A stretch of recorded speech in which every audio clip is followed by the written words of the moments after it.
ओम सभी को नमस्ते। ओम का उच्चारण ओम।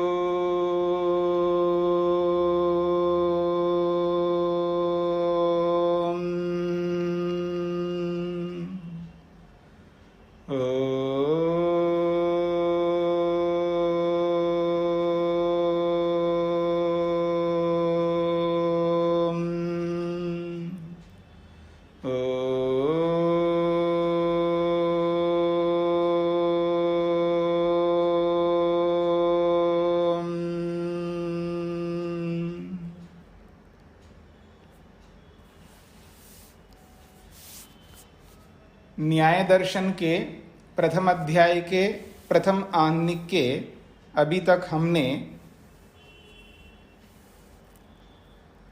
28वें सूत्र तक पूरा किया है।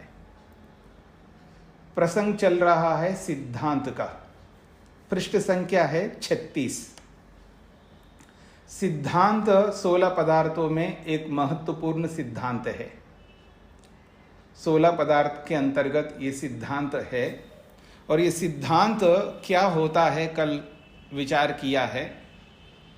और वो सिद्धांत एक नहीं, दो नहीं, तीन नहीं, 5 प्रकार के, यहाँ 4 प्रकार के सिद्धांत बताए। यहाँ पर 4 प्रकार के सिद्धांत: तंत्र सिद्धांत, अधिकरण सिद्धांत और अभ्युपगम सिद्धांत। मुख्य ये 3 सिद्धांत हैं और जो तंत्र सिद्धांत है उसके 2 भेद किए हैं: सर्वतंत्र सिद्धांत और प्रतितंत्र सिद्धांत। हमने इन चारों में से सर्वतंत्र सिद्धांत को समझने का प्रयत्न किया है कल। सर्वतंत्र सिद्धांत का अर्थ है सर्वमान्य सिद्धांत, सभी एक स्वर में स्वीकार करते हैं, उसको सर्वतंत्र सिद्धांत कहते हैं। मैंने आपको होमवर्क भी दिया था कौन कौन से ऐसे सिद्धांत हैं जो सर्वतंत्र सिद्धांत में आते हैं। तो ये आगे आपसे पूछूंगा। अभी आपने जो तैयार करके रखा है उसको तैयार करके रखिएगा। तो आइए, ये जो सर्वतंत्र सिद्धांत है इसके बाद में हम आगे बढ़ रहे हैं प्रतितंत्र सिद्धांत। प्रतितंत्र सिद्धांत क्या होता है इसको समझने का प्रयत्न करेंगे। प्रतितंत्र सिद्धांत उसे कहते हैं समान तंत्र सिद्ध परतंत्र असिद्ध, परतंत्र असिद्ध प्रतितंत्र सिद्धांत। 29वें सूत्र में परतंत्र और समान तंत्र, इन 2 शब्दों से प्रतितंत्र सिद्धांत को समझाया है। समान तंत्र सिद्ध और परतंत्र असिद्ध, ये 2 शब्द आए हैं। पहले समान तंत्र क्या होता है और परतंत्र क्या होता है इसको समझने का प्रयत्न करिएगा। मैंने पहले आपके सामने दर्शनों के संदर्भ में बात कही थी कि 6 दर्शन हैं और 6 दर्शनों के 3 जोड़े बनाए थे। सांख्य योग का, या योग सांख्य भी बोल सकते हो, लेकिन सांख्य योग ऐसा शब्द का उच्चारण करते हैं, सांख्य योग। और दूसरा है न्याय वैशेषिक, न्याय वैशेषिक। और तीसरा है पूर्व मीमांसा उत्तर मीमांसा, पूर्व मीमांसा और उत्तर मीमांसा। इसको हम इस रूप में भी बोल सकते वेदांत और मीमांसा। ये 3 जोड़े हैं। तो जब समान तंत्र कहेंगे तो सांख्य और योग ये दोनों समान तंत्र है। समान तंत्र का मतलब है दोनों के विषय एक जैसे हैं, दोनों के सिद्धांत एक जैसे हैं। ये समान तंत्र का मतलब ये हुआ दोनों के सिद्धांत एक जैसे हैं। तो जब दोनों के हों, तीनों के हो या जितने भी लोगों के हो, तो जब एक जैसे सिद्धांत होते उसको समान तंत्र कहते हैं। जैसे सांख्य और योग का समान तंत्र कहलाएगा। अब न्याय वैशेषिक के भी सिद्धांत एक जैसे हैं, इसलिए वो समान तंत्र हो जाएंगे। और ऐसे ही वेदांत और मीमांसा के सिद्धांत भी एक जैसे हैं, इसलिए ये सब समान तंत्र कहलाएंगे।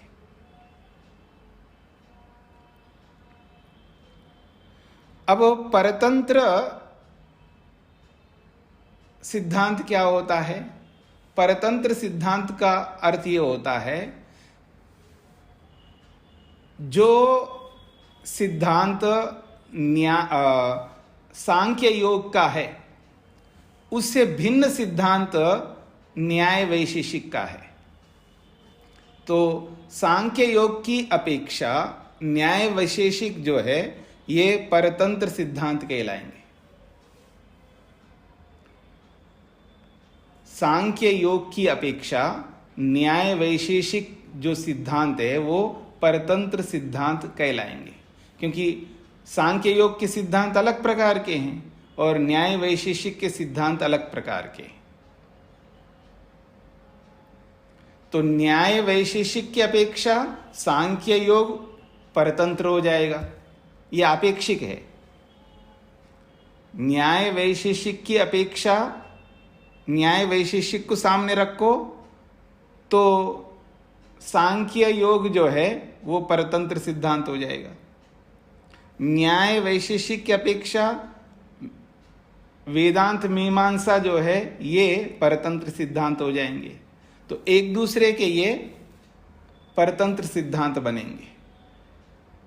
जब जोड़ों में दो देखोगे वो समान तंत्र हो जाएंगे। न्याय और वैशेषिक आपस में देखोगे तो समान तंत्र हैं, पर यही समान तंत्र जब दूसरे की अपेक्षा रखेंगे तब ये एक दूसरे के परतंत्र सिद्धांत बनेंगे। शब्द समझ में आ रहे हैं आप लोगों को, या आप अपने दिमाग को उदाहरण में लगा रहे हैं? आपको केवल शब्द समझना है। शब्द सबको समझ में आ गया? जिनको नहीं समझ में आए वो हाथ खड़ा करेंगे। अब आइए, अब समान तंत्र वेद कुमारी जी क्या समझ में नहीं आया?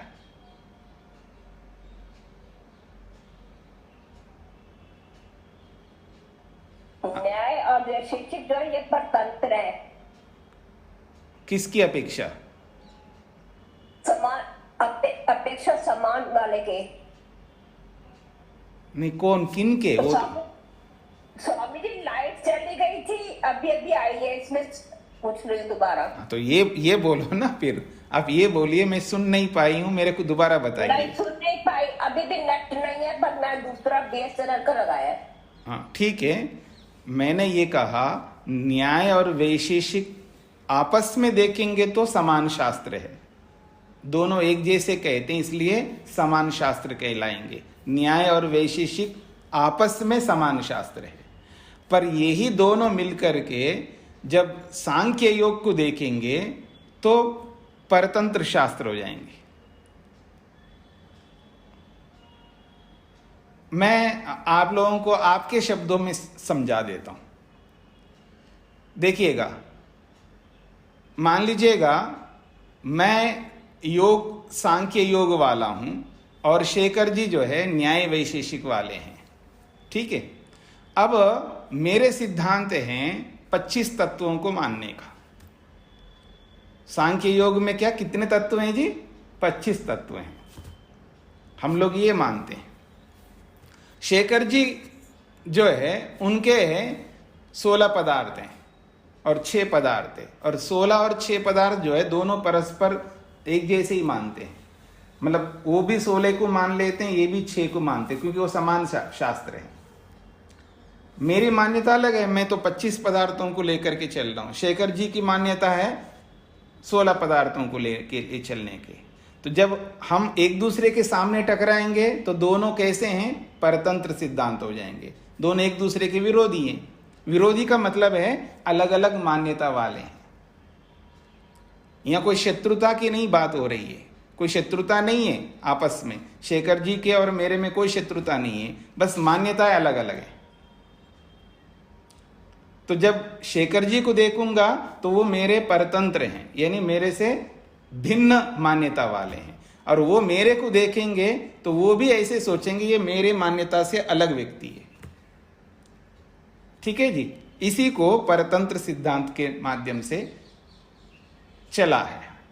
अब शेखर जी और तेज नारायण जी हैं, और ये दोनों जो हैं, शेखर जी न्याय को लेकर चलते हैं, तेज नारायण जी जो है वैशेषिक को लेकर के चलते हैं, और मैं जो हैं मैं योग को लेकर के चलता हूं, और मेरे साथी जो है योगेश जी हैं वो सांख्य को लेकर के चलते हैं।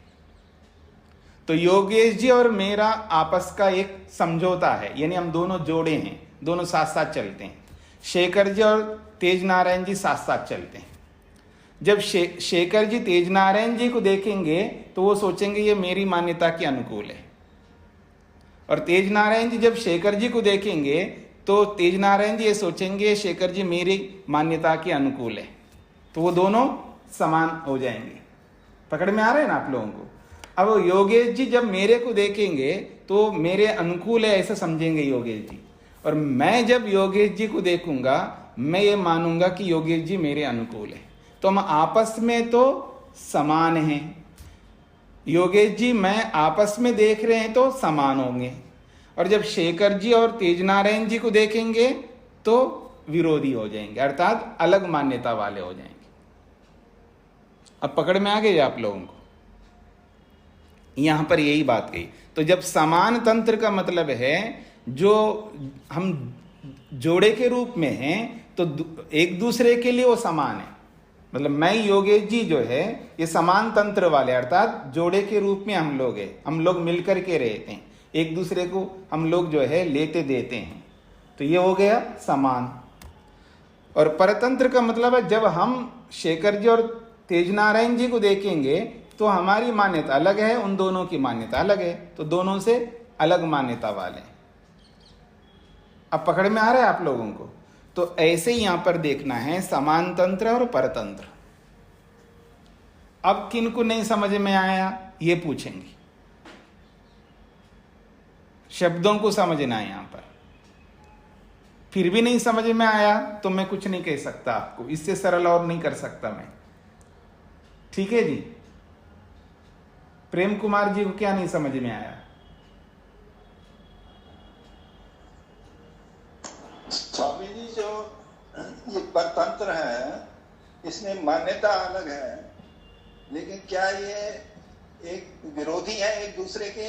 नहीं, या कोई टकराव है? कोई टकराव नहीं, मान्यता अलग है, कोई टकराव नहीं है, दोनों जी रहे हैं आपस में, एक दूसरे को सुख ले रहे हैं, बस मान्यता अलग है। पति और पत्नी की मान्यताएं अलग अलग है, लेकिन दोनों साथ जीते हैं, जिंदगी भर जीते हैं। टकराव होते हुए भी तो टकराव का मतलब है मान्यता अलग अलग है। अच्छा, हाँ, मान्यता अलग अलग है जी। टकराव का मतलब होता है कि ये पति जो है मूर्ति पूजा को मानता है और पत्नी नहीं मानती, तब तो टकराव है। ऐसी बातें नहीं हो रही यहाँ पर। बातें हो रही है कि वो जल्दी सोना चाहते हैं पति और पत्नी जागना चाहती हैं, बस ये मान्यताएं। या मैं उल्टा कहूं, पति जो है देर तक जाग करके रहना चाहते हैं और पत्नी जल्दी सोना चाहती है, और पत्नी इसलिए जल्दी सोना चाहती क्योंकि सुबह उठ करके उनको घर का काम करना है, पति को कुछ करना नहीं घर का काम, तो इसलिए वो देर तक जागना चाहते हैं। ये दोनों की मान्यताएं अलग अलग है, लेकिन दोनों साथ जी रहे हैं। सिद्धांत में कोई टकराव नहीं है? नहीं है, सिर्फ तरह से उसको पेश करना है, ऐसा है क्या? हाँ जी, हाँ जी, पकड़ में आ गया आपको जी। अब आगे बढ़े जी। तो समान तंत्र सिद्ध, परतंत्र असिद्ध। तो कहते हैं समान तंत्र सिद्ध का मतलब है जब हम योगेश जी और मैं आपस में एक दूसरे मैंने कोई सिद्धांत बोलता हूं तो योगेश जी उसको स्वीकार करते हैं, तो दोनों में आपस में सिद्ध हो रहा है एक दूसरे के लिए। लेकिन परतंत्र असिद्ध, और जब मैं शेखर जी की ओर देखता हूं तो उसमें मैं उनके साथ मेल नहीं खाता हूं, क्योंकि वो इस मान्यता को नहीं मानते। मेरी मान्यता को योगेश जी तो स्वीकार कर रहे हैं, लेकिन शेखर जी और तेज नारायण जी स्वीकार नहीं कर रहे हैं, क्योंकि उनकी अपनी अलग मान्यता है। स्वीकार नहीं करने का मतलब यहाँ कोई उल्टा पुल्टा नहीं सोचना है, बस केवल उनका अलग अलग सिद्धांत है। अब अलग सिद्धांत रखते हुए दूसरे के सिद्धांत को कोई स्वीकार नहीं करता। मेरी बात को समझने का प्रयत्न करना। जब किसी ने अलग सिद्धांत बना लिया है तो वो दूसरे के सिद्धांत को स्वीकार नहीं करता, तो इसको कहेंगे प्रतितंत्र सिद्धांत। समान शास्त्र में तो स्वीकृत है, लेकिन दूसरे भिन्न शास्त्रों में अस्वीकृत है, उसको प्रतितंत्र सिद्धांत कहते हैं। शब्दों से आपको समझ में आ गया, अब उदाहरण से आपको समझ में आ जाएगा। अब उदाहरण देंगे। अब उदाहरण पर आते हैं जी। उदाहरण ये है, न असतः आत्मलाभः। मैं सांख्य योग के सिद्धांत को प्रस्तुत कर रहा हूं, यानी भाष्यकार ने सांख्य और योग के सिद्धांत को प्रस्तुत कर रहे हैं। सांख्य शास्त्र और योग शास्त्र, उनका क्या सिद्धांत है, वो सिद्धांत सामने रख रहे हैं। न असतः आत्मलाभः, जो नहीं है, असतः का मतलब है नहीं है, न असतः, जो चीज नहीं है वो कहीं से भी नहीं आ सकती है। आत्मलाभ का मतलब है अपने स्वरूप में नहीं आ सकता। आत्मा का मतलब स्वरूप है यहां पर। न असतः, जो वस्तु नहीं है वो अपने स्वरूप में नहीं आ सकती है के स्वरूप में नहीं आ सकती है, इसका यह अभिप्राय है। जब है ही नहीं है तो वो है नहीं वाली वस्तु है के रूप में कहां से आएगी? अर्थात अभाव है तो भाव में नहीं आ सकता, ये इसका अभिप्राय है। तो न असतः का मतलब है जो अभाव है उस अभाव से भाव में कभी नहीं आ सकता। ये सांख्य योग का सिद्धांत है। ये पकड़ में आ गया आप लोगों को? फिर वो कहते हैं न सतः आत्महानम, इसका उल्टा कर लीजिएगा। न सतः, जो है, सतः का मतलब है जो विद्यमान है, जो विद्यमान है उसका स्वरूप नष्ट नहीं हो सकता। आत्महानम न, आत्मा का मतलब है स्वरूप, जो है उस वस्तु का जो स्वरूप है उसका हानम, विनाश नहीं हो सकता। सतः आत्महानम न, विद्यमान वस्तु के स्वरूप का हान, विनाश नहीं होता। जो है तो है बस, वो विनाश को प्राप्त नहीं हो सकता, नष्ट नहीं होता।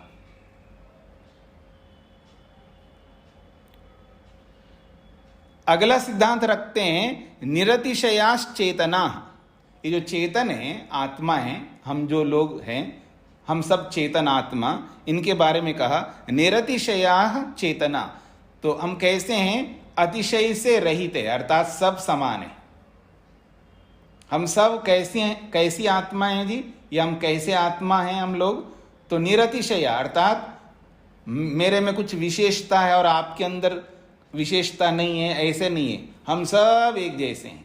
यह है निरतिशय का मतलब, ये है। तो सब आत्माएं एक जैसे हैं। निरतिशयाः चेतना, सब आत्मा एक जैसे हैं। ये जो लोक में मतलब प्रवक्ताओं के माध्यम से, उपदेशकों के माध्यम से या दार्शनिकों के माध्यम से एक सिद्धांत प्रस्तुत किया था, सब जीवात्मा एक जैसे हैं। ये जो बोला जाता है वो यहीं से बोला जाता है, क्योंकि निरतिशयाः चेतना यानी चेतन ऐसे हैं, अतिशय यानी विशेषताओं से रहित है, यानी एक दूसरे से अलग विशेषताएं नहीं है, सब एक जैसे हैं। सब आत्मा एक जैसे, कुत्ते की आत्मा और सुअर की आत्मा और मेरी आत्मा में कोई अंतर नहीं है। माता शकुंतला जी का बोलूंगा तो शायद बुरा माने या कोई और बुरा माने, तो मैं अपनी आत्मा की तुलना कर लेता हूं। मेरी आत्मा में, कुत्ते की आत्मा में, सुअर की आत्मा में, गधे की आत्मा में कोई अंतर नहीं है, सेम टू सेम है। बोलिए आचार्य जी, जो बोल रहे हैं बोलिए, कोई बुरा नहीं मानता, ठीक समझ आ जाती है। ठीक है। तो मेरी आत्मा में कुत्ते की, गधे की, सुअर की आत्मा में कोई अंतर नहीं है, सेम टू सेम है। आत्मा में कोई अंतर नहीं है। दिमाग में विकल्प पैदा मत करो। मैंने क्या बोला? आत्मा में कोई अंतर नहीं, सेम टू सेम है। कर्म अलग अलग हो सकते हैं सबके, हाँ, संस्कार अलग अलग हो सकते सबके, शरीर अलग अलग हो सकते हैं सबके, उसकी चर्चा मैं नहीं कर रहा हूं। मेरी चर्चा क्या है, आत्मा सेम टू सेम है, आत्मा में कोई अंतर नहीं है। यही है निरतिशया आत्म चेतना, ये सांख्य योग का ये सिद्धांत है। फिर कहते हैं देह इंद्रिय मनस्सु विषयेषु तत्तत् कारणेषु च विशेष इति सांख्यानाम। कहते हैं जब आत्मा जो है सब समान है, फिर अंतर क्या है? क्या अंतर है? तो का देह शरीर, इंद्रियां, मनस्सु मन, ये सब जो है ये अलग अलग हैं।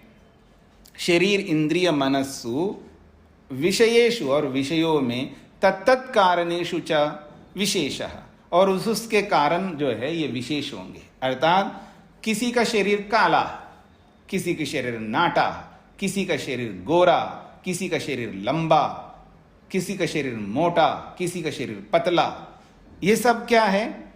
तो शरीर, देह का मतलब शरीर, तो तत्कारणेषु च विशेष, उसके कारण विशेष है, तो शरीरों में विशेष है। कारणों में विशेषता है तो उसके कार्यों में विशेषता है। या मैं ये बोलूं कार्यों में बदलाव है, कार्य विशेष दिख रहे हैं तो कारण विशेष हो जाएंगे। और इंद्रियों में भी अंतर होता है।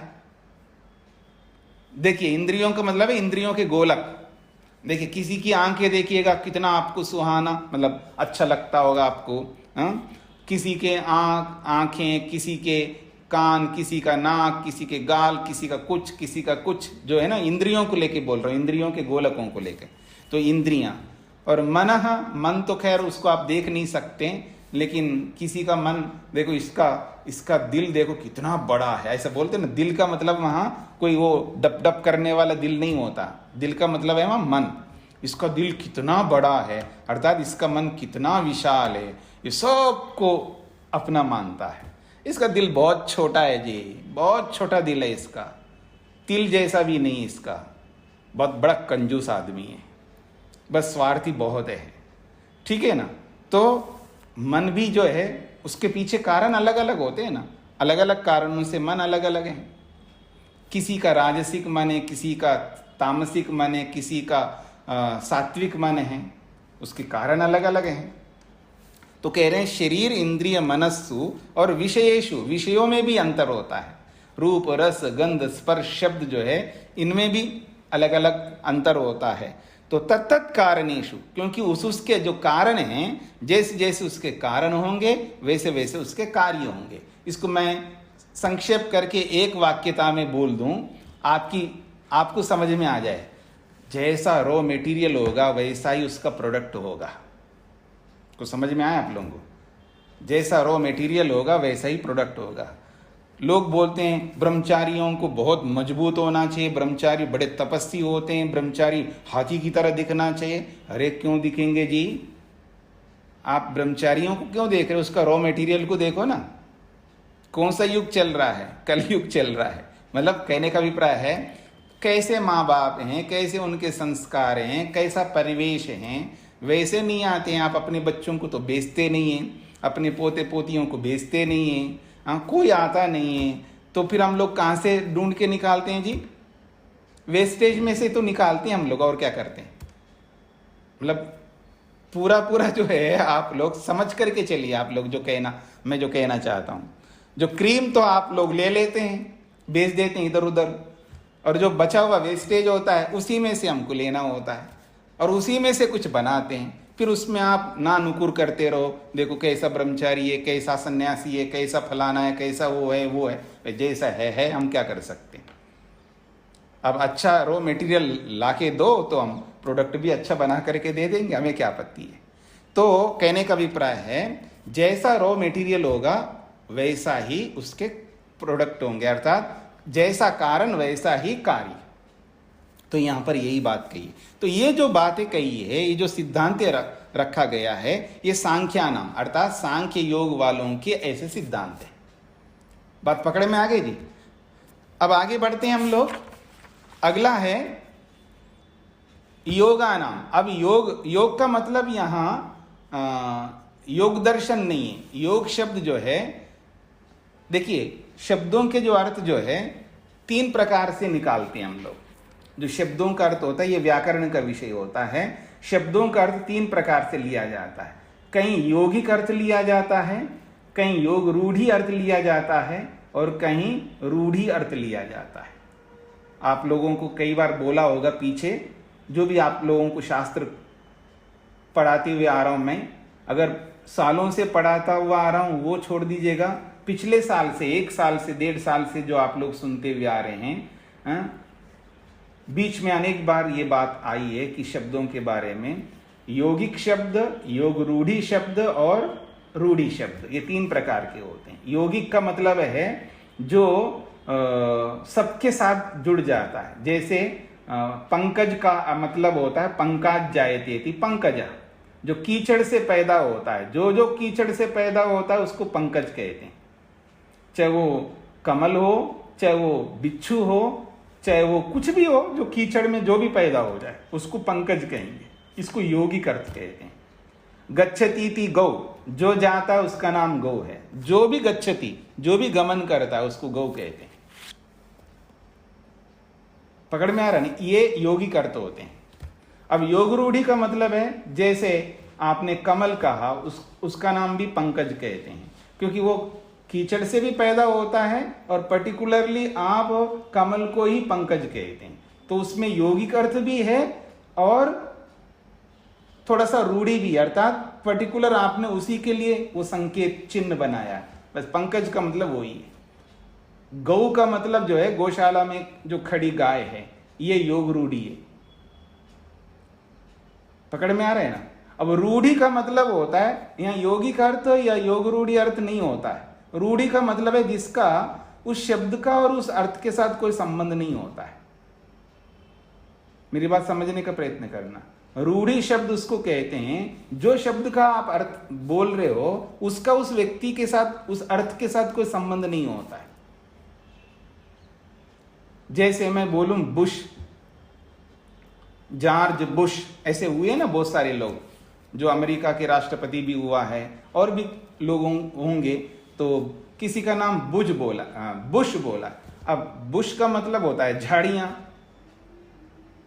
ठीक है जी, पर वहां केवल नाम है, रूढ़ी है। जैसे किसी का नाम आपने विनय रखा है, वो रूढ़ी अर्थ है, उसके अंदर विनय है इसलिए विनय नाम रखा, ऐसा थोड़ा है, बस नाम है, रूढ़ी है। जो भी हमारे जितने भी नाम होते हैं ये रूढ़ी होते हैं हमारे, इसलिए हम लोग कहते हैं इसको रूढ़ी मत बना के रखो, इसको योग रूढ़ी बना लो अथवा यौगिक बना लो। ये 3 प्रकार के शब्द होते हैं। तो यहां पर योग शब्द जो है यौगिक अर्थ में है, रूढ़ी अर्थ में नहीं है। रूढ़ी अर्थ में का मतलब है जैसे योग शास्त्र है वो रूढ़ी अर्थ है, पर यहां योग जो है यौगिक अर्थ में है। तो योग शब्द के बहुत सारे अर्थ होते हैं। मैं ज्यादा विस्तार में नहीं जाता हूं, 2 धातु आपके सामने रखता हूं। एक है युजिर योगे, एक धातु है युजिर योगे। व्याकरण के हिसाब से मतलब योग शब्द का जो मूल शब्द है ना उसको बता रहा हूं। युज धातु है, युज। और युज धातु जो है संयोग को बताने के लिए, योग का मतलब है संयोग। युजिर योगे, योग का अर्थ है वहां पर संयोग।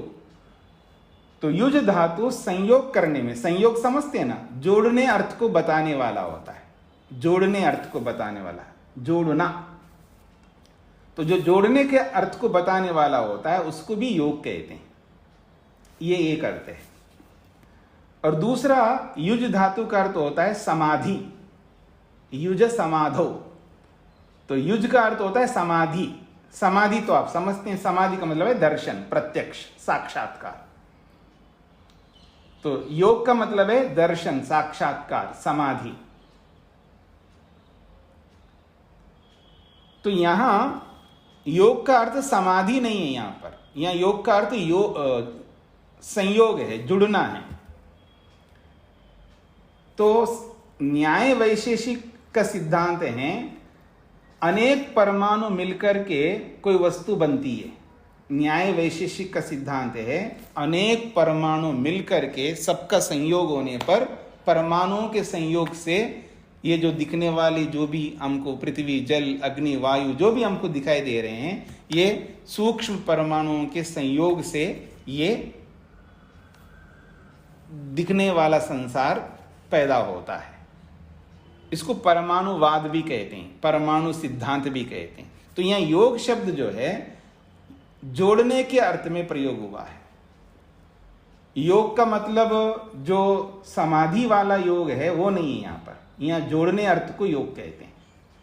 जिनको इसका भेद पता नहीं है ना, वो लोग जब वास्तव में जो पतंजलि का योग है उस योग को समझाने के लिए लोगों व्याख्याओं में बोलते रहते, देखो योग का मतलब जुड़ना है, योग का मतलब ये है, योग का मतलब ये, ऐसे जो लोग अर्थ बताते हैं वो अर्थ नहीं है वहां पर, उनको पता नहीं है। वो जो जैसे लोग सुनाते हैं, गलत भी सुनाते हैं, अच्छा भी सुनाते हैं, और अच्छे और गलत का अंतर करना जिसको नहीं आता है वो क्या करता है, और अच्छे और गलत को दोनों को जोड़ करके फिर व्याख्या करने लगता अपनी ओर से। विद्वान ने किसी अर्थ में बता दिया और वो अविद्वान व्यक्ति जो होता है फिर वो दोनों को जोड़ देता है, अच्छे अर्थ को भी अर्थात दूसरे अर्थ को भी, प्रसंग के अनुसार अर्थ ना करके अप्रासंगिक अर्थ को भी वो साथ में जोड़ करके बोलने लगता। तो यहाँ योग का मतलब है जोड़ना, जोड़ने वाला शास्त्र। ये सांख्य न्याय वैशेषिक जो न्याय और वैशेषिक जो है ये इनको योग शास्त्र कहते हैं, अर्थात ये जोड़ने के शास्त्र हैं, संयोग वाले शास्त्र हैं, परमाणुवाद वाले शास्त्र हैं। हाँ जी, आगे बढ़े हम लोग। तो कहते हैं इनका क्या सिद्धांत है, तो कहते हैं पुरुष कर्मादि निमित्तो भूत सर्गः। एक सिद्धांत रख रहे हैं, पुरुष कर्मादि निमित्तो भूत सर्गः। भूत सर्ग मतलब ये जो दुनिया पैदा हुई, ये जो दुनिया हमारे सामने पैदा हुई, ये जो संसार उत्पन्न हुआ, इसके पीछे कारण कौन है, तो कहा पुरुष कर्म आदि निमित्ता, पुरुष के कर्म, आत्माओं के कर्म कारण है। ऐसा न्याय वैशेषिक का सिद्धांत है। न्याय वैशेषिक का सिद्धांत है पुरुष कर्म आदि निमित्ता भूत सर्ग। भूत का मतलब है जड़ चेतन जो भी पैदा हुए हैं प्राणियों के रूप में और जड़ वस्तुओं के रूप में, जो भी सर्ग, सर्ग का मतलब सृष्टि, भूत सर्ग का मतलब है भूतों की सृष्टि अर्थात पदार्थों की सृष्टि। ये किस कारण से हुई है, तो पुरुष कर्म निमित्तः, पुरुष के कर्म कारण है, वहां पर आत्माओं के कर्म कारण है जिससे संसार पैदा हुआ है। ठीक है जी, एक सिद्धांत है। फिर कहा कर्म हेतवो दोषाः, कर्मों के कारण दोष हैं। हाँ जी, ये राग क्यों करता है ये आदमी, ये बहुत गुस्से में क्यों रहता है, तो कहेंगे वह कर्म कारण है, कर्म ही ऐसा करता वो आदमी। कर्म हेतवो दोषाः, कर्मों के कारण दोष हैं, ये कर्मों के कारण दोष होते हैं, ऐसा कह सकते हैं। कर्म कारण वाले दोष होते हैं, शब्दार्थ ये है, कर्म कारण वाले दोष होते हैं। फिर कहा इतना ही नहीं, प्रवृत्तिश्च, कर्मों के कारण ही प्रवृत्ति होती है, अर्थात प्रवृत्ति का मतलब है पाप पुण्य। पाप पुण्य, ये पाप क्यों करता है आदमी, तो वह कर्म कारण है, उसके पाप के पीछे कौन है, कर्म है वहां पर। तो प्रवृत्ति का मतलब है पाप पुण्य, तो कर्मों के कारण पाप पुण्य होते हैं। ये न्याय वैशेषिक का सिद्धांत है। अब आगे बढ़ते हैं, अगला सिद्धांत रख रहे हैं स्वगुण विशिष्टाश्चेतना।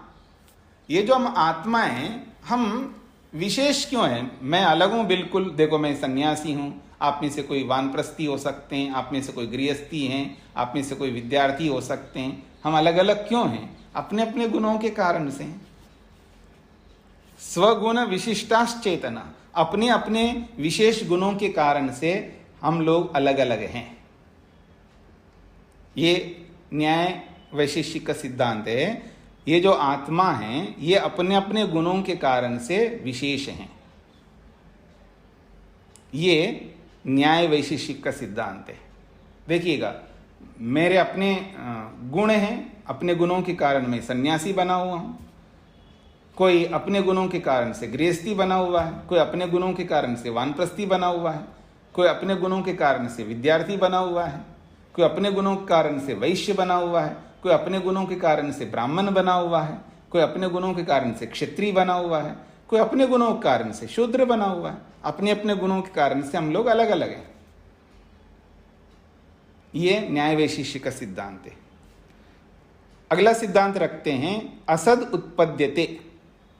जो असत है, असत की उत्पत्ति होती है, जो नहीं है उसी की उत्पत्ति होती है। ये न्याय वैशेषिक का सिद्धांत है। उत्पन्नम निरुध्यते, और जो उत्पन्न होता है वो समाप्त होता है। ये भी न्याय वैशेषिक का सिद्धांत है। पकड़ में आ रहा है जी?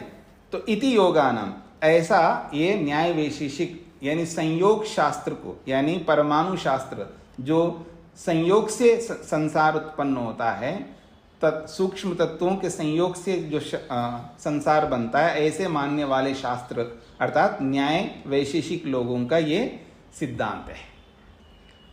ठीक है जी। अब दोनों अलग अलग सिद्धांत हो गए ना।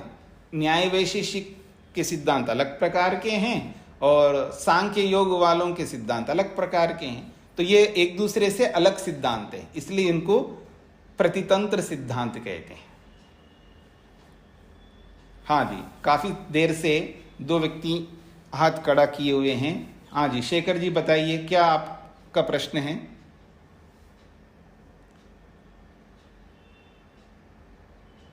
माइक खुला नहीं है। हाँ जी जी।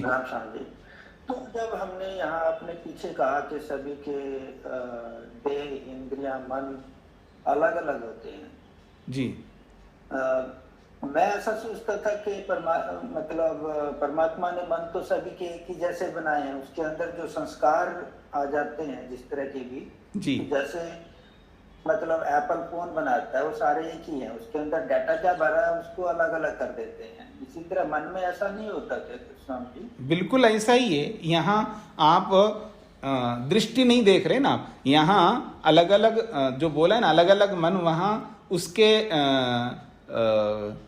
क्या बोलते हैं, उसके हार्डवेयर की कोई बात नहीं हो रही वहाँ पर। वहाँ जब बोला जा रहा है सब मन एक जैसे हैं तो वहाँ हार्डवेयर की बात हो रही है, और सबके मन अलग अलग हैं जब बोला जा रहा है वहाँ उनके सॉफ्टवेयर अलग अलग है जी। मतलब हार्डवेयर की दृष्टि से देखेंगे तो समान है। हाँ जी, हाँ जी, बिल्कुल बिल्कुल। क्योंकि जैसे यहाँ स्वगुण विशिष्टाश्चेतना, ये न्याय वैशेषिक जो सिद्धांत हैं आत्मा के निस्वरूप को लेकर के बात नहीं कर रहा। ये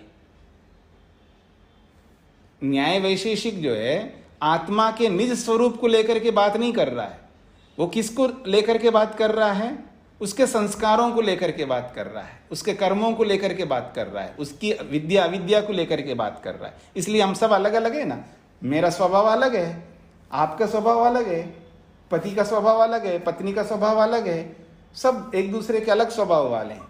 तो ये इसका मतलब दृष्टि देखिए ना, ये उस जो सांख्य न्याय सांख्य योग का जो सिद्धांत आत्मा के बारे में, वो तो मूल तत्व को लेकर के बात कर रहा है। ये मूल तत्व को लेकर के नहीं बात कर रहा है, मूल तत्व में जो हम बिठा रहे हैं उनको लेकर के बात कर रहा है। पकड़ में आया जी? जो स्वामी जी, जो हम सांख्य जब कहता है सब आत्मा एक जैसी है जी, वहां तो मूल तत्व आत्मा तो खैर आत्मा के अंदर कुछ आ जा नहीं सकता, तो वो तो सदा ही एक जैसी ही रहती है जी। लेकिन मन के अंदर तो आना जाना रहता है। उसकी बात नहीं कर रहे हैं ना। देखिए, जो बातें रखे जा रहे हैं उस पर आप ध्यान दीजिएगा। दोनों को मत मिलाइए, दोनों सिद्ध। आप केमिस्ट्री को केमिस्ट्री तक सीमित रखिए, फिजिक्स को फिजिक्स की स्थान पे रखिए। केमिस्ट्री को फिजिक्स में मत मिलाइए, फिजिक्स को केमिस्ट्री में मत मिलाइए। जैसे वहां हम अलग अलग रखते हैं ना, वैसे ही देखिएगा। आप बीज गणित को बीज गणित के रूप में रखिएगा, रेखा गणित को रेखा गणित के रूप में रखिएगा, अंक गणित को अंक गणित के रूप में रखिएगा। ठीक है ना? जी जी जी जी स्वामी जी। तो बट ये लेकिन दोनों स्टेटमेंट तो सांख्य योग की है ना जी, ये देह के बारे में भी और आत्मा के बारे में भी। देखिए, जब सांख्य सिद्धांत को आप देखिएगा, वहां पर जो सिद्धांत रखे हैं वो उनके अपने सिद्धांत है, उनके अपने सिद्धांत है। और न्याय वैशेषिक ने जो सिद्धांत रखे उनके अपने हैं, दोनों के अलग अलग है, एक दूसरे से मिलते हुए हैं तो फिर तो समस्या ही आएगी, समान शास्त्र हो जाएंगे। यहाँ तो हमको प्रतितंत्र दिखाना है, एक दूसरे के भिन्न मान्यताओं को दिखाना है। तो जब कोई अपनी मान्यता रखता है तो उसका अपना बेस होता है, उसका किसी को आधार बना करके अपनी मान्यता को प्रस्तुत करता है। जैसे केमिस्ट्री है, जैसे फिजिक्स है, जैसे बीज गणित है, जैसे रेखा गणित है, जैसे अंक गणित है, उनके अपना अपना बेस है, उतने को सीमित करके ही बात करेंगे ना। जी तो ऐसे ही इनके हैं। तो स्वामी जी जो ये अभी स्टेटमेंट इन्होंने दी है 36 पेज पे जी, जहाँ बोल रहे हैं कि देह, इंद्रिया, मन, विषय सब अलग अलग होता है, सब उनमें अंतर है। जैसे जैसे उनके कारण है वैसे उनके कार्य हैं जी। तो यहाँ मतलब मन को संघात ही लिया है ना, एक तो वही अलग है। मन का हार्डवेयर तो हम कह रहे हैं कि मन तो सभी एक जैसे हैं। हाँ जी, हाँ जी, उसमें कोई आपत्ति नहीं, उसके ऊपर निर्भर नहीं। तो हार्डवेयर के साथ उसका सॉफ्टवेयर संस्कारों के साथ लेंगे तो वो ठीक है, हर एक के अलग अलग है। जी जी जी, वही है। पहले इस बात को समझ लीजिएगा, जो आप कह रहे हैं वैसा ही कहा जा रहा है। इस बात को मतलब ये जो सिद्धांत सांख्य ने प्रस्तुत किया है, ऐसा सिद्धांत न्याय वैशेषिक ने नहीं रखा, बस इतना समझ लीजिएगा। उसने नहीं रखा, क्योंकि जो आपने अपनी मतलब जो आपने जिस बात को लेकर के आपने बात किया वही बात मैं क्यों बात करूं, क्योंकि मेरा अलग सिद्धांत है ना, मैं अपनी बातें रखूंगा, आप वाली बातों को मैं नहीं रखूंगा। वैसा है यहां पर। पकड़ में आ रहा है आपको जो मैं कहना चाह रहा हूं? दोनों सिद्धांतों को मत मिला करके मत देखिएगा। तो इसमें मैं कोई न्याय वैशेषिक का सिद्धांत लेके आ रहा हूँ स्वामी जी, जब मैं स्टेटमेंट कहता हूँ कि मन सभी मन एक जैसे हैं। नहीं, आप किसकी मान्यता है? सब मन एक जैसा है ऐसा न उसने बोला ना इसने नहीं बोला है। इसने ये बोला है, तो अपने ज्ञान से कह रहा हूँ। हाँ, मुझे नहीं पता किस शास्त्र ने ऐसा बोला है। जी। मेरी एक स्टेटमेंट डाल रहा हूँ कि मन तो सभी के एक जैसे ही होते हैं, हार्डवेयर सभी मन का एक जैसा होता है, उसके अंदर सॉफ्टवेयर अलग अलग होने से वो अलग दिखते हैं। जी ठीक है, मेरे कोई आपत्ति नहीं उसमें, पर यहाँ पर जो बोला गया है सांख्य योग का, वो वही बात है जो आप बताना चाह रहे हैं।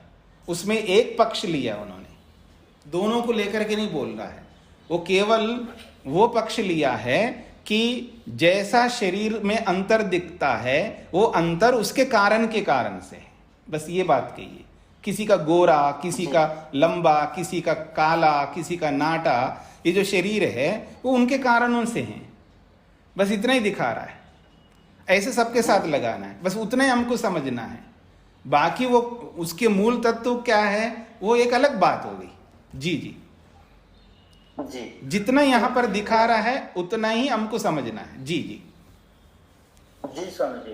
और एक जो अभी 37वें पेज पे हम स्टेटमेंट दे रहे हैं कि अपने अपने गुणों के कारण हम सब अलग अलग हैं। जी ये न्याय वैशेषिक के सिद्धांत से कह रहे हैं। जी तो यहाँ इसको स्पष्ट करने के लिए ऐसा मैंने सुना था कि न्याय वैशेषिक कहता है कि आत्मा को ज्ञान होता है, और सांख्य योग कहता है कि मन बुद्धि को ज्ञान होता है। जी मतलब इस स्टेटमेंट के कारण ये स्टेटमेंट हम क्वालिफाई कर रहे हैं कि अपने अपने गुणों के कारण हम सब अलग हैं। जी जी जी जी, बिल्कुल बिल्कुल। हाँ, कक्षा हो रही है, क्लास हो रही है। जी जी जी स्वामी जी। हाँ जी, क्लास हो रही है, अभी बात नहीं कर सकते जी। ठीक है जी। हाँ जी, बिल्कुल। आप जो कह रहे हैं ये वही वाली बात है। यहाँ स्वगुणा विशिष्टाश्चेतना, यहाँ अपने अपने गुणों के कारण से सब लोग अलग अलग है। तो यहाँ पर मूल तत्व की बात नहीं कर रहा है, उस तत्व में आने वाले संस्कारों को लेकर के, उसमें आने वाले कर्मों को लेकर के ये बोल रहा है। सोच ही अलग है ना, अलग सोच को सामने रख के कह रहा है। तो आपने उसको स्पष्ट कर दिया है कि जब न्याय वैशेषिक बोल रहे हैं तो वो आत्मा और मन को अलग करके नहीं बोल रहे, दोनों को एक साथ जोड़ करके बोल रहा है। तो आत्मा में संस्कार रहते ही, आत्मा में संस्कार पड़ते हैं, आत्मा में ये सब रहते हैं, ऐसा ये न्याय वैशेषिक का सिद्धांत है। वहां मन को और आत्मा को अलग करके नहीं देख रहा है, ये दोनों को एक साथ जोड़ करके देख रहा है। ठीक है ना? जी जी जी।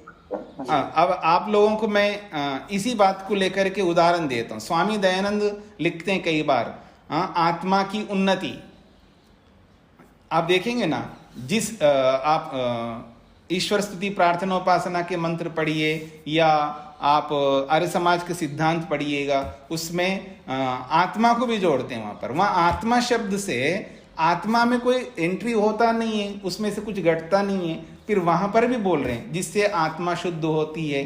तो वहां आत्मा शब्द से आत्मा शुद्ध आत्मा को नहीं ले रहे, आत्मा और मन को जोड़ करके बोल रहे हैं।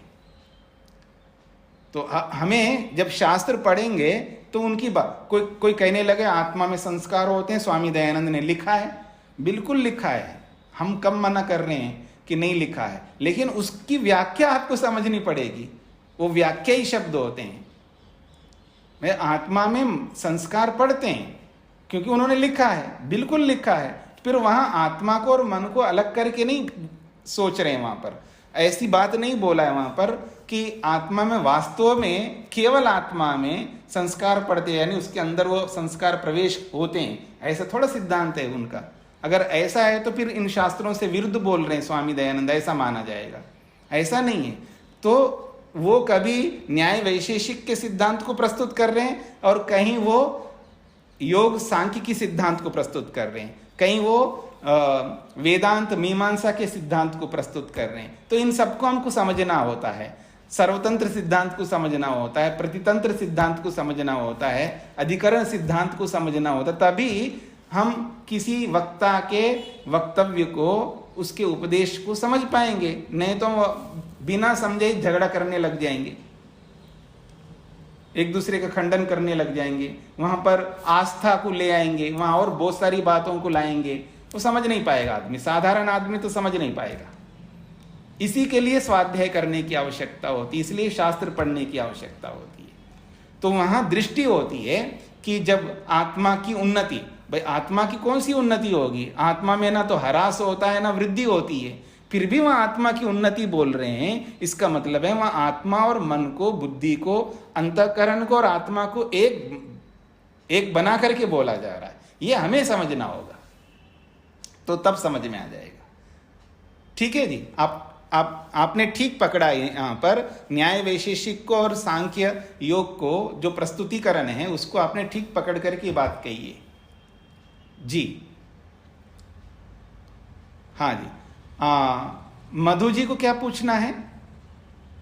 स्वामी जी नमस्ते। मेरा बहुत छोटा सा प्रश्न है कि सिद्धांत और मान्यता में क्या अंतर है? हम बार बार सिद्धांत और मान्यता सिद्धांत सिद्ध मान्यताएं हैं, थोड़ा सा कंफ्यूजन है। देखिए, सिद्धांत का मतलब मान्यता ही होता है। वो मान्यता को आप दूसरे रूप में लौकिक भाषा को और यहाँ की भाषा को मिला करके देखेंगे तो समझ में नहीं आएगा। यहाँ पर सिद्धांत का मतलब है जो आप अपनी बात को स्थापित कर रहे हैं उसका नाम ही सिद्धांत है। अब यहाँ ये नहीं देखा जा रहा है कि वो आपने उचित सिद्धांत रखा है या अनुचित सिद्धांत रखा है। मतलब यह ऐसा है, अगर आप ऐसा बोल रहे हैं उसी का नाम सिद्धांत है। अब वो सिद्धांत आपका उचित है या अनुचित है, ये प्रमाणों से सिद्ध होगा, वो एक अलग विषय हो जाएगा। जी ठीक है, धन्यवाद जी। अब उसी सिद्धांत को आप हिंदी में अगर बोलने लगे तो हाँ ये मान्यता है। जैसे बोलता मैं ऐसा मानता हूं कि आत्मा जो है उत्पन्न होता है और समाप्त होता है, अगर कोई ऐसा रखे ठीक है जी, आपकी मान्यता अर्थात आपका वो सिद्धांत है। फिर दूसरा आता है जी मेरा सिद्धांत ऐसा नहीं है, मैं ये मानता हूं आत्मा न उत्पन्न होता है और न समाप्त होता है, वो पहले से ही है, तो उसकी मान्यता हो गई, उसकी सिद्धांत हो गए। अब दोनों अलग अलग, एक वस्तु के बारे में दोनों अलग अलग सिद्धांत रख दिए, अलग अलग मान्यता रख दिए। अब वो अलग अलग मान्यताओं को हम प्रमाणों से सिद्ध करेंगे, तो जिसकी मान्यता प्रमाणों से सिद्ध होगी वो सिद्धांत उचित ठहराया जाएगा, और जिसका खंडित होगा वो अनुचित सिद्धांत माना जाएगा, उसको छोड़ना पड़ेगा। जी जी धन्यवाद स्वामी जी, स्पष्ट हुआ। जी हाँ, माता शकुंतला जी को क्या पूछना है? स्वामी जी प्रणाम। जी जैसे अभी ये पीछे इसी सिद्धांत में ही आया था कि आत्माएं सब बराबर होती हैं, जी आपने भी बोला जी कि आत्माएं सब बराबर होती हैं। दूसरी जगह शायद इसका अर्थ ये निकलता हो कि किसी में राग द्वेष जब आत्मा में आ जाता है तो उनमें अंतर पड़ जाता है, क्या यही बात कहना चाह रहा था शास्त्र हमारा?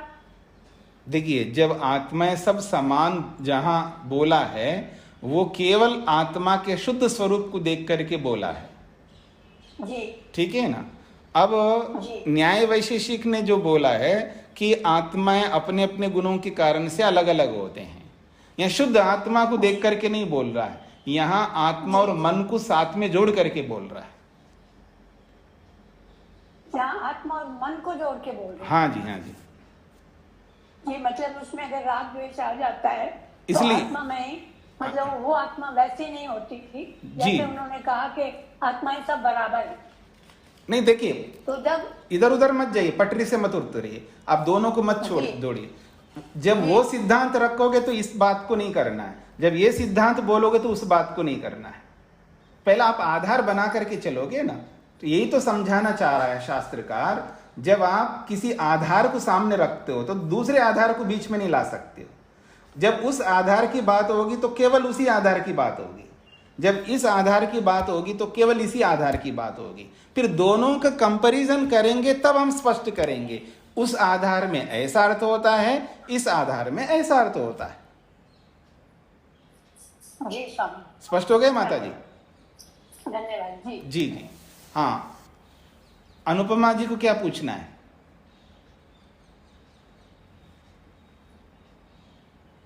स्वामी जी नमस्ते। जी स्वामी जी, ये जब आत्मा का शुद्ध रूप कहते हैं तो जैसे उसके वो है इच्छा द्वेष प्रयत्न सुख दुख, तो आत्मा का जो शुद्ध स्वरूप है योग दर्शन में भी जैसे कहा कि तदा दृष्टु स्वरूप अवस्थान, तो इसका शुद्ध रूप क्या है? अच्छा स्वामी जी, ये आत्मा का तो आप रोज रेगुलर नहीं पढ़ रहे हैं इसको, न्याय दर्शन को, या बीच बीच में आके पढ़ते हैं? स्वामी जी मैं फिर ऑफ रिकॉर्डिंग सुनती हूँ, जैसे मैं ऋषि उद्यान में। नहीं, मैं ये नहीं पूछ रहा हूँ आप कहाँ रह रहे हैं। मेरा प्रश्न है जो रोज क्लास चल रहे हैं, अब तक जितने क्लास हुए हैं उनको पूरे को सुना आपने? जी स्वामी जी सुनती हूँ। सुनना है ना, तो उसमें ये सारी बातें आ चुकी हैं। तो आत्मा का जो शुद्ध स्वरूप है वो अलग है, और आपने जो बात कही है इच्छा द्वेष प्रयत्न सुख दुख, वो आत्मा के शुद्ध स्वरूप को बताने वाला नहीं है वो सूत्र, वो आत्मा को पहचानने के लिंग बताने वाला सूत्र है। दोनों को मत मिलाना। और योग दर्शनकार ने जो शुद्ध स्वरूप रखा है वो आत्मा को पहचानने के लिंगों के रूप में नहीं रखा, उसके वास्तविक स्वरूप को रखा है। आत्मा का वास्तविक स्वरूप क्या है वो योग दर्शनकार ने रखा है। और यहाँ न्याय दर्शनकार ने जो इच्छा द्वेष प्रयत्न सुख दुख का ज्ञानानि आत्मनो लिंगानि, ये जो बोला है वो आत्मा को पहचानने के चिन्ह लक्षण के रूप में बोला है। दोनों को मत मिलाना है। जी पकड़ में आया आपको? जी, आ तो गया है जो शुद्ध स्वरूप है। जैसे हम कभी उपनिषद में याज्ञवल्क्य ने जो मैत्री सीखा आत्मा के लिए, तो जब जगह जगह बात होती है आत्मा के शुद्ध स्वरूप की, तो उसमें शुद्ध स्वरूप में स्वामी जी कुछ आप थोड़ा सा दो ऐसी बातें बता सकते हैं जो बिल्कुल शुद्ध स्वरूप को हमें बोला था ना अभी, कि ये शुद्ध, मैं अभी बोला था ना, कुत्ते की आत्मा में और आपकी आत्मा में कोई अंतर नहीं है, ये शुद्ध स्वरूप है। मतलब जो अनुभूति हमें होती है वही अनुभूति उसे होती है। हाँ, जो सुख की अनुभूति मेरे को होती है वही सुख की अनुभूति आपको होती है, वैसे ही कुत्ते को होती है। बस वो शरीर में अलग है, अलग शरीर में वो अलग बात है, हम अलग शरीर में अलग बात है। उसको छोड़िएगा, आप स्त्री शरीर में हो, मैं पुरुष शरीर में हूँ। स्त्री शरीर अलग होता है, पुरुष शरीर अलग होता है, लेकिन उन शरीरों में रह करके जो हम अनुभूति करते हैं, अनुभूति एक जैसे ही करते हैं। अब वो एक जैसा का मतलब ये भी व्याख्या है, अगर मैं विद्यापूर्वक जैसे ही अनुभूति करता हूं वैसी अनुभूति आप विद्यापूर्वक करेंगे तो वो भी आपको वैसी अनुभूति होगी।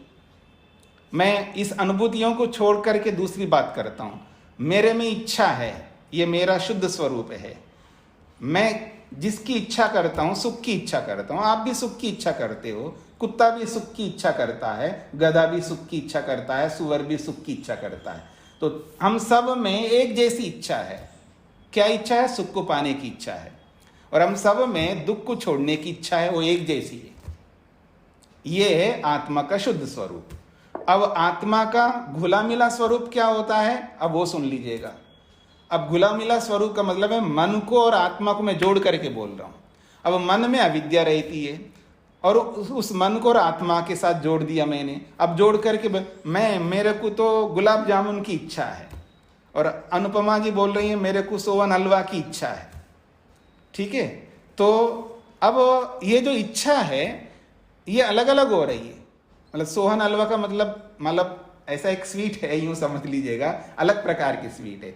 कोई अलग प्रकार के स्वीट की इच्छा कर रहा है, मैं अलग प्रकार के स्वीट की इच्छा कर रहा हूं।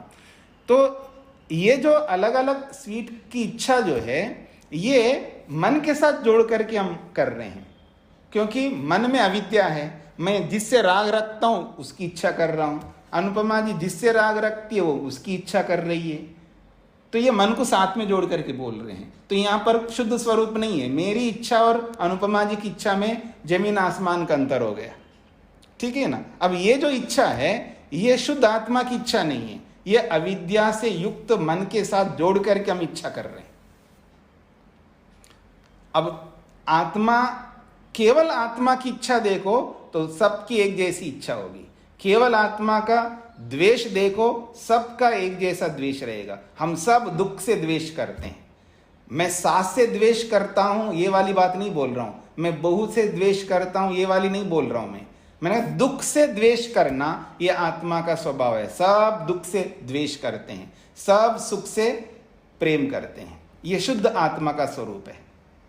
और जब उसी शुद्ध आत्मा के साथ अब हम मन जोड़ देते हैं, इंद्रियां जोड़ देते हैं, शरीर को जोड़ देते हैं, तो सबकी इच्छाएं अलग अलग हो जाएंगी, सबके कर्म अलग अलग होंगे, सबके संस्कार अलग होंगे। तो दोनों का हमें मिलाना नहीं है। जी, पकड़ में आ गया आपको अनुपमा जी?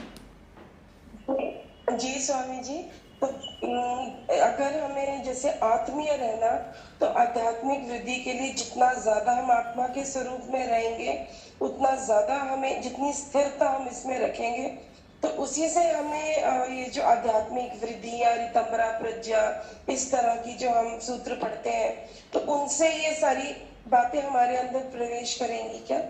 नहीं, केवल उससे नहीं होगी, जब हम कर्म करेंगे तब होंगी। केवल सुनने से या अभ्यास करने से काम नहीं चलेगा। मैं बैठ करके ईश्वर प्रणिधान का अभ्यास कर रहा हूँ, बैठ करके ध्यान कर रहा हूँ, मौन कर रहा हूँ, ये सब कर रहा हूँ, लेकिन कर्म मेरे वैसे नहीं हो रहे हैं। दूसरों के साथ जब मैं कर्म करता हूँ वो कर्म वैसे नहीं हो रहे हैं, तो ये मेरा सब दिखावा हो जाएगा। तो हमें कर्म भी वैसे ही करना होगा। जी, तो इसको यहीं पर विराम देते हैं। जी जी, स्नेहा जी को क्या पूछना है? नमस्ते स्वामी जी। हाँ, जैसे ये इच्छा द्वेष प्रयत्न सुख दुख है, उसमें राग, जैसे सुख और दुख आया तो ऐसे द्वेष के साथ राग भी तो आना चाहिए, या इच्छा को ही हम राग ले?